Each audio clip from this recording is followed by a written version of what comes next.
తిరుమల లడ్డు కల్తీ ఘటనపై సుప్రీంకోర్టు విచారణ జరిపింది. దేవుడిని రాజకీయాల్లోకి లాగొద్దని కీలక వ్యాఖ్యలు చేసింది.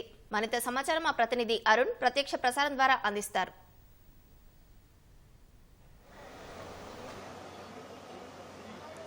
Thank you. ఈరోజు justice BR Gavai, justice KV విశ్వనాథన్లతో కూడినటువంటి ధర్మాసనం తిరుమల లడ్డు కల్తీ వ్యవహారంపై విచారణ జరిపింది. మొత్తం దాఖలైనటువంటి 4 పిటిషన్లపైన విచారణ జరిపినటువంటి ధర్మాసనం కీలకమైనటువంటి ఆదేశాలు జారీ చేయడంతో పాటుగా కేంద్ర ప్రభుత్వ సహకారాన్ని దీంట్లో కావాలి అని చెప్పి సొలిసిటర్ జనరల్ను ప్రత్యేకంగా కోరటం జరిగింది.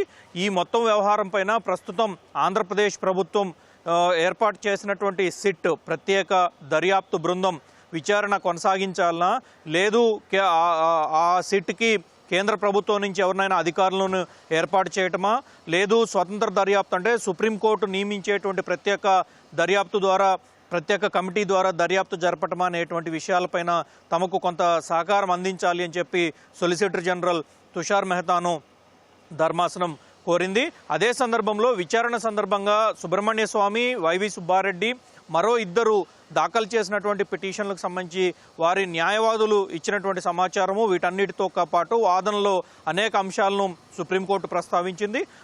మొత్తం సుప్రీంకోర్టు ఈరోజు తిరుమలలో జరుగుతున్నటువంటి వ్యవహారం అంతా కోట్లాది మంది భక్తుల మనోభావాలకు సంబంధించినటువంటి వ్యవహారము.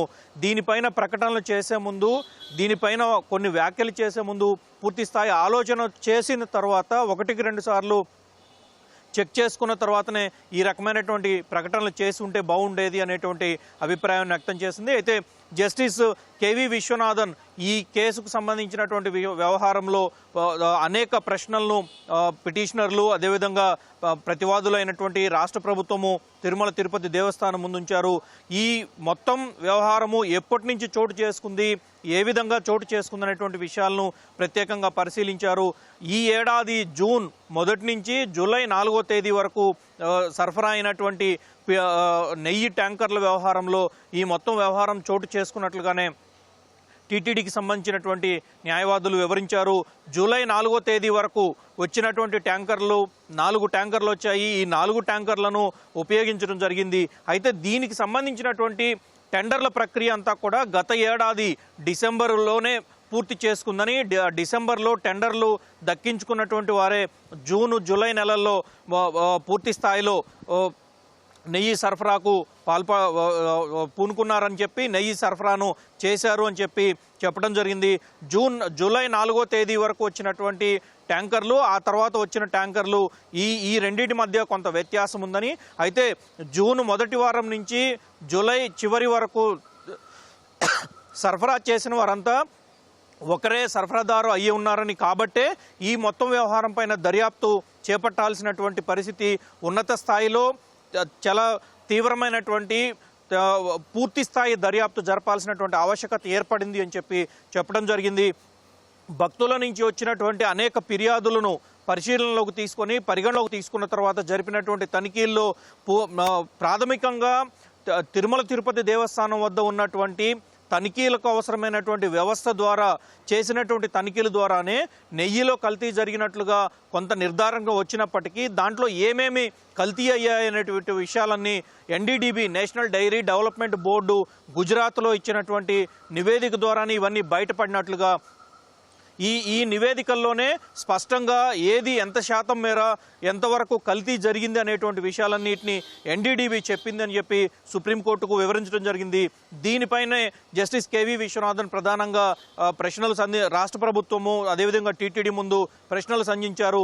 కేవలం ఎన్డీడీబీని ఉద్దేశించి మాత్రమే, ఎన్డీడీబీ ఇచ్చినటువంటి నివేదిక మాత్రమే ఎందుకు పరిగణలోకి తీసుకున్నారు, మరికొన్ని కేంద్ర సంస్థలు కూడా ఉన్నాయి కాబట్టి వాటి నుంచి ఎందుకు సెకండ్ ఒపీనియన్కి వెళ్ళలేదు అనేటువంటి విషయాన్ని ప్రధానంగా లేవనెత్తడం జరిగింది. దీంతో పాటుగానే టెస్టింగ్ జరగాల్సినటువంటి విధానంలో జూలై 4 తర్వాత జరిగినటువంటి టెస్టింగ్, జూలై 4 తర్వాత జరిగినటువంటి తనిఖీలు, ఎన్డీడీబీ ఇచ్చినటువంటి నివేదిక అంతా జూలైలో వచ్చిన తర్వాత సెప్టెంబర్లో ఎందుకు ముఖ్యమంత్రి స్వయంగా బహిరంగ ప్రకటన చేయాల్సి వచ్చిందనేటువంటి విషయాన్ని ప్రధానంగా జస్టిస్ కేవి విశ్వనాథన్ ప్రస్తావించారు.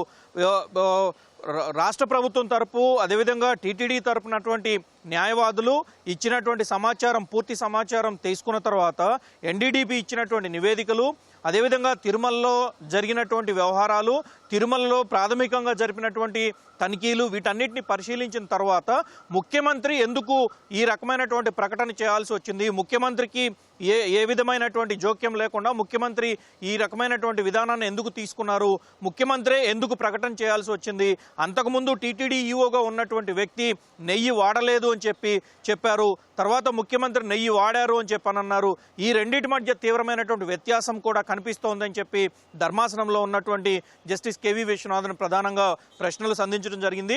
దీనికి స్పందించినటువంటి టీటీడీ తరపు న్యాయవాది సిద్ధార్థ లుత్రా స్పష్టంగా తమకు భక్తుల నుంచి వచ్చినటువంటి ఫిర్యాదుల తర్వాత తాము తనిఖీలు చేపట్టామని, జూన్ మొదటి వారం నుంచి జూలై 4వ తేదీ వరకు వచ్చినటువంటి ట్యాంకర్ల ద్వారా సరఫరా అయినటువంటి నెయ్యి, ఆ తర్వాత కూడా సరఫరా అయినటువంటి నెయ్యి, జూలై ఆఖరి వరకు సరఫరా అయినటువంటి నెయ్యి మొత్తం ఒకే కాంట్రాక్టర్ నుంచి, ఒకే గుత్తేదారు నుంచి వచ్చాయి కాబట్టి వారిపైన అనుమానాలు వ్యక్తం చేస్తూ తనిఖీలు జరపాల్సి వచ్చిందని, తనిఖీలు జరిపిన తర్వాత తనిఖీల్లో బయటపడినటువంటి విషయాన్ని ప్రధానంగా భక్తులకు సంబంధించినటువంటి మనోభావాలకు సంబంధించినటువంటి విషయం కాబట్టే తాము అన్ని అంశాలను 1-2 సార్లు క్రోడీకరించుకొని 1-2 సార్లు తనిఖీలు జరిపిన తర్వాతనే ముఖ్యమంత్రి దీనిపైన ప్రకటన చేశారని చెప్పి స్పష్టం చేశారు. అదే సందర్భంలో నేషనల్ డైరీ డెవలప్మెంట్ బోర్డు అనేది కేంద్ర ప్రభుత్వానికి సంబంధించినటువంటి సంస్థ. ఒక కేంద్ర ప్రభుత్వం ఒక నివేదిక ఇచ్చిన తర్వాత దానిపైన ఎలాంటి అనుమానాలు వ్యక్తపరచడానికి ఆస్కారం ఉండదు కాబట్టే దాన్నే ప్రాతిపదికగా తీసుకున్నారు.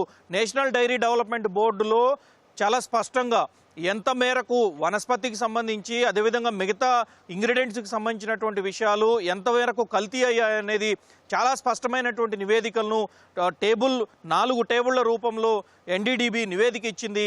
ఆ నివేదిక ఇచ్చిన తర్వాతనే దానిపైన మరికొన్ని సందర్భాల్లో మరికొన్ని అంశాలను క్రోడీకరించి తీసుకున్న తర్వాతనే ముఖ్యమంత్రి ప్రకటన చేయాల్సి వచ్చిందనేటువంటి విషయాలన్నింటినీ ప్రధానంగా ప్రస్తావించడం జరిగింది.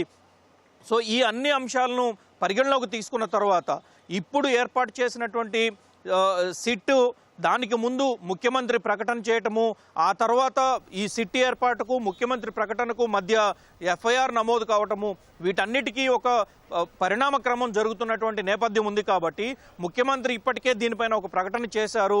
ముఖ్యమంత్రి బహిరంగ ప్రకటన చేశారు. రాజ్యాంగం అయినటువంటి పదవిలో ఉన్నటువంటి వ్యక్తి చేసిన ప్రకటన పైన సిట్ దర్యాప్తులో కొంత ప్రభావం చూపుతుందా లేదా